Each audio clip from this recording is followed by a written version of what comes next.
दोस्तों, राधे राधे। हेलो दोस्तों, राधे राधे।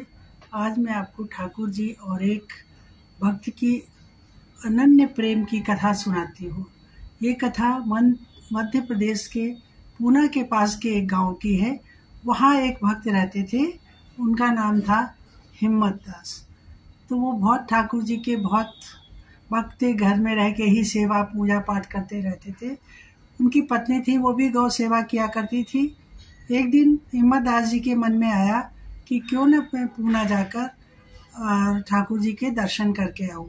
ये मन में आया। वैसे ही वो करताल बजाते हुए हरे कृष्णा करते हुए जंगल के रास्ते, ऊंचे नीचे पथरीले रास्ते से होते हुए ठाकुर जी के दर्शन के लिए निकल पड़े।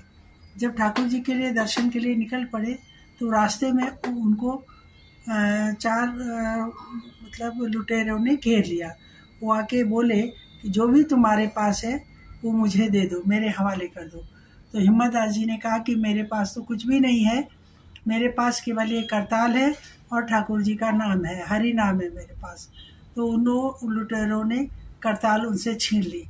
हिम्मत दास जी ने कहा कोई बात नहीं ठाकुर जी, करताल नहीं है तो क्या हुआ, मैं ऐसे ही अपने मन से जाप करता हुआ आपके दर्शन के लिए आऊँगा।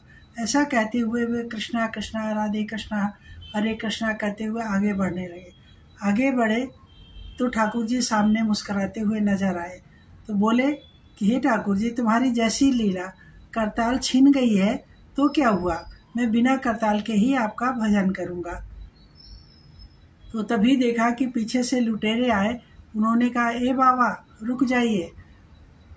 हिम्मत दास जी ने पीछे मुड़ के देखा तो लुटेरे खड़े हुए थे। ने पूछा अब क्या लेना चाहते हो। बोले कुछ नहीं, आप ये अपनी करताल वापस ले लीजिए। जैसे ही हमने आपकी करताल ली वैसे ही हमको दिखाई देना बंद हो गया।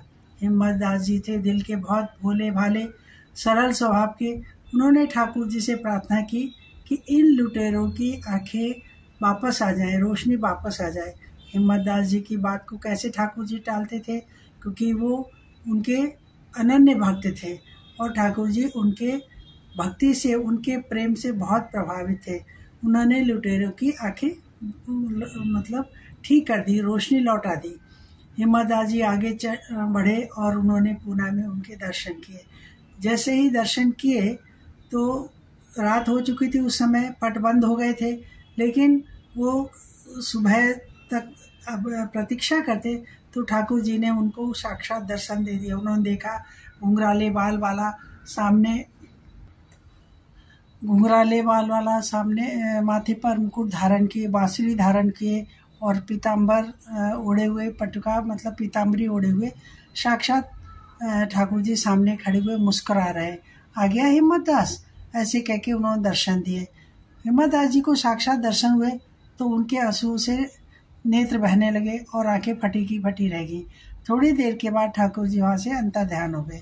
सुबह जब वहाँ के पुजारी आए तो उन्होंने देखा कि हिम्मत दास जी सीढ़ियों पर बैठे रो रहे हैं, उनके आंखों से अश्रुधारा बह रही है। उन्होंने पूछा कि क्या हुआ। तो हिम्मत दास जी ने कहा कि कुछ नहीं, साक्षात ठाकुर जी आए थे, मैं कुछ बोल ही नहीं पाया।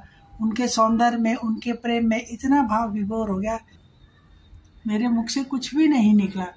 तो गोस्वामी जी ने कहा कि ऐसा करिए हिम्मत दास जी, आप यहाँ पूना में ही रहिए, भजन कीर्तन सत्संग करिए, जो भी पैसा आएगा उससे हम साधु संतों का भोजन और ये सब सेवा करेंगे। हिम्मत दास जी ने कहा ठीक है। हिम्मत दास जी अपनी पत्नी के साथ पूना में आके रहने लगे। पत्नी भी पतिव्रता थी, जो पति कहता था वही बात मानती थी। वहाँ रहने लगे।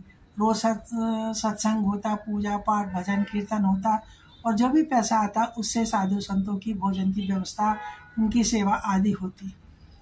एक दिन गोस्वामी जी ने कहा हिम्मत दास जी से कि है ना, बहुत बड़ा आयोजन करते हैं, सभी आसपास के संतों को आमंत्रित करते हैं और भोजन की व्यवस्था करते हैं। हिम्मत दास जी ने कहा ठीक है। बोले कि राशन की दुकान से आप राशन ले आइए। हिम्मत दास जी राशन की दुकान पर राशन लेने के लिए गए तो बनिए ने कहा पहले का तो उधार चुकाया, दे दो बकाया, उसके बाद मैं आज का राशन दूंगा। हिम्मत दास जी ने कहा कि आज का राशन दे दो, जब पैसे होंगे तो बकाया चुका दूंगा, लेकिन वो नहीं माना। तब उसने कहा कि कोई बात नहीं है, वो घर गए और अपनी पत्नी से कहा कि आज की व्यवस्था नहीं हो पाई। पत्नी ने कहा क्यों? हिम्मत दास जी ने कहा कि बकाया पैसे का हिसाब नहीं हो पाया। पत्नी भी थी ठाकुर जी की भक्त, गायों की सेवा करती थी। उसने कहा ठीक है। उसने अपनी नथ उतारी और हिम्मत दास जी को दे दिया। बोला जाइए आज का राशन ले आइए। हिम्मत दास जी गए, पत्नी की नथ लेके बनिए का पैसा चुकाया और राशन लेके आ गए। गोस्वामी जी ने कहा कि राशन ले आए? हिम्मत दास जी ने कहा हाँ ले आए।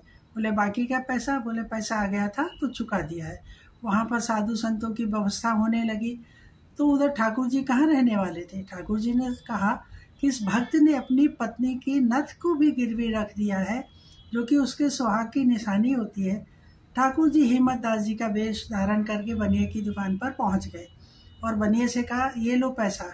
ढेर सारा पैसा उसके आगे रख दिया। बोला ये लो पैसा, जितना बकाया है अपना काट लो और नथ वापस कर दो। बनिए ने कहा इतना पैसा कहाँ से आया? ठाकुर जी ने कहा बस आ गया। ठाकुर जी ने कहा कि बस आ गया। तो उस बनिए ने पैसे ले लिए और ठाकुर जी को नथ वापस कर दी। ठाकुर जी हिम्मत दास जी के रूप में हिम्मत दास जी के घर पहुंचे और पत्नी से कहा ये लो नथ। तो पत्नी उस समय गायों का गोबर उठा रही थी, उन गायों की सेवा में लगी हुई थी। तो उसने कहा अरे आपके पास पैसे कहाँ से आ गए जो आप नथ छुड़ा के ले आए? तो ठाकुर हिम्मत दास जी के रूप में जो ठाकुर जी थे उन्होंने कहा बस आ गया पैसा। तो पत्नी ने भी कह दिया मैं कैसे पहनूं, मेरे हाथ तो गोबर में सने हुए हैं, आप ही पहना दो। तो जो ठाकुर जी हिम्मत दास जी के रूप में आए थे उन्होंने हिम्मत दास जी की पत्नी को नथ पहनाई और मुस्कुराते हुए वहां से चले गए। जब सारा आयोजन हो गया, साधु संतों का भोजन हो गया, सब कुछ हो गया, तब हिम्मत दास जी घर लौटे। देखा पत्नी नथ पहने हुए है। तो बोले अरे ये नथ तुम्हारे पास कैसे आ गई? तो पत्नी ने कहा अभी आप ही तो थोड़ी देर पहले लेके आए और मुझे पहना के गए। तो हिम्मत दास जी ने कहा कि मैं कैसे आ सकता था, मैं तो साधु संतों की सेवा कर रहा था, उनको भोजन वगैरह परोस रहा था। तब फिर हिम्मत दास जी की पत्नी ने कहा कि मुझे नहीं पता, थोड़ी देर पहले आप ही आए थे और मैं गोबर उठा रही थी, गायों की सेवा कर रही थी, तो आपने ही अपने हाथों से मुझे नथ पहनाई है। हिम्मत दास जी समझ गए कि ठाकुर जी आए थे, ठाकुर जी से रहा नहीं गया। हिम्मत दास जी रोते हुए फिर मंदिर में पहुंचे। बोले हे प्रभु कैसी आपकी लीला, आप मेरे लिए और मेरी पत्नी के लिए मेरा ही रूप धारण करके बनिए का हिसाब चुका के और मेरी पत्नी को आपने प्रेम से नथ पहनाई।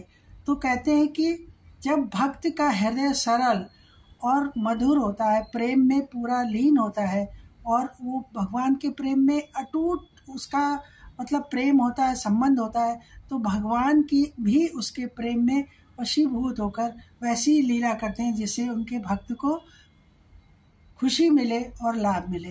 तो ऐसे थे हिम्मत दास जी। पूरी जिंदगी हिम्मत दास जी वहीं पूना में मंदिर में रहे, भजन कीर्तन और आयोजन करते रहे।